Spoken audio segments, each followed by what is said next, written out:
Sibambe ngazo zozibini sibulise kuwe apho estudio nakumbukeli ekhaya. Kumasipala oMbaxa idolophu engqangwe zihotele kakhulu kwakunye nee-B&Bs kukhona ke uhlobo olutsha indlela abantu abamkela ngayo apha eMdantsane sikwa-NU13 nalapho ke sityelele iKhula Phondo Lodge. Lena ke yindawo ebizwa ngoba yi-homestay kwamkelwa abatyeleli abaze kubona uMdantsane, abaze kubona iMondi nabaze kubona iilokishi ezingqonge uMdantsane ezifana neDuncan Village. Uyawufana ucinge ke mhlawumbi into yokubana kwindawo lolu hlobo kuqalwe njani, zeziphi ii-challenges abathi bahlangabezane nazo. Sizawuncokola ngazo ke, kodwa eyona nto sifuna ukubonisa yona ngoku yindlela eyiyo le ndawo iKhula Lodge inikeza abantu ithuba lokubana beve imfudumalo yaselokishini, ibanikeza ithuba lokokubana bafunde ngembali yaseMdantsane. Xa uthetha ngomdantsane ke uyayazi into yobana kuthethwa kakhulu ngomdlalo wamanqindi. Bekwafunda kunjalo nje ngembali yomdantsane lo neDuncan Village. Zinintsi izinto onothi uthethe ngazo. Khumbula ke le inyanga yotyelelo ethi ke loo nto leyo kulindeleke into yokubana kufike abantu abaninzi kakhulu bezotyelela apha eMdantsane. Ndisawungena ngaphakathi sincokole ke noSelilo Gqirhana nongomnye ke wabantu abathi ke bajonge le ndawo baqinisekise okokubana iqhuba kakuhle kakhulu xa kusizwa kwindlela ekuyimaintheyina. Njengoba ubona apha ngaphakathi kuhle, iindwendwe zifumana ukuva ikhaya uba kunjani na.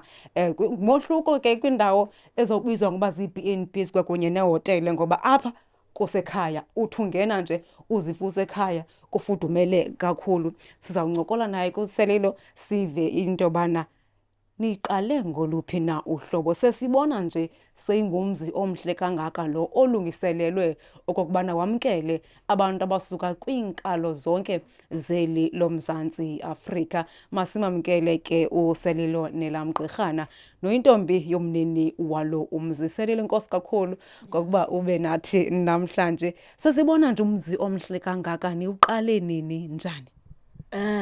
iKhula Phondo was founded, i-brainchild kamamam. It was founded and incorporated as a private company ngo-2013. Yayingeyo idea ke into kokubana ayiqale le nto. She's a creative, she's a designer. Une-ideas nje avuke nje azi-implemente, yabo. So abantu bangqubeke apha ngenxa yobona i-setup ayenzileyo apha kuye endlini. Bamane bebuza yo-B&B leyo. Then kwaphenduleka lo mbuzo wakhe uba yintoni ke ngoku enokwesenza uba siqhubeke uba sibe nemali nabantwana bam. Kulapho ke ngoku wafumana i-idea uba no man, mandiyibhushe le nto yale B&B. Namkela abantu abasuka kwiinkalo zonke zelizwe loMzantsi Afrika, basuka kwiindawo ezohlukeneyo, banee-backgrounds ezingafaniyo. Yintoni mhlawumbi niyifundileyo nina ekuhosteni abo bantwana? Yokuqala yi-risk, it's a dangerous business. Enye yezinto esizifundele uba suthemba wonke umntu, suba excited imali, because there are countless times apho ufumaniseka ucimba uvulela igate, uvulela i-guest igate kanti nizorojwa. Suthemba wonke umntu ne. Andazi uba ungazama njani uba uavoid into enjalo because ayivodeki, yabo. Okwesibini, we've learned that no man is an island. Umntu ngumntu ngabantu, because le business ngaphandle kwabantu ayiyo. Uthethe ngokuba semngciphekweni wokuqhekezelwa apha ekhaya. Ndiyafuna sisose sijonga kakhulu kwimicelimngeni nithe nijamelane nayo kweli shishini. Esifunyanwa ngamaphara, into esibethayo zii-lights ezi zingaphandle abazaziyo uba sisebenzisa iintambo ezinekhopha. Amapolisa alapha ayasifeyila, ayoze afike sesibhubhe nobhubha, yabo. So sifunyana kakhulu ngamaphara shem, amaphara naba bantu ke uze baze sicinga uba zii-guests kanti bazosikhuthuza. Ibeke ke loo nto i-question mark kwikamva le-homestays elokishini. Linjani?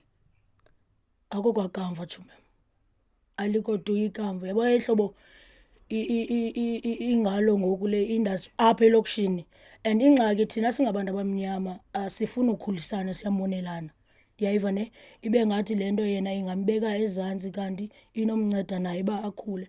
Buyajonga eMonti, umzekelo eBeachfront, iQuickly yonke ithathwe zii-B&Bs nee-hotels and zimelene, yabo.